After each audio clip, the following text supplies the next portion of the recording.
Аллах Тааланын дини жеңил. Динди биз өзүбүз оорлоштуруп алабыз. Өзүбүз кыйындаштырып алабыз. Наби саллаллаху алейхи ва салламдын хадисинде инна хада дина юсур, албетте бул дин жеңил деген.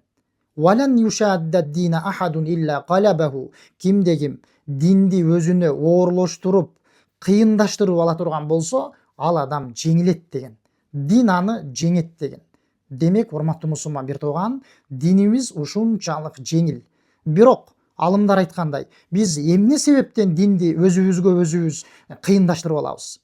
Биз өзүбүзгө өзүбүз динди же илимсиздиктен, билимсиздиктен, үйрөнбөгөндүктөн оорлоштуруп алабыз, же болбосо туура эмес үйрөнгөндүктөн, туура эмес маалыматтардын айынан өзүбүзгө өзүбүз кыйындаштырып, оорлоштуруп алабыз. Болбосо биздин динибиз ар бир адамга, ар бир доорго, ар бир учурга ыңгайлашкан жеңил дин. Урматтуу мусулман бир тууганым.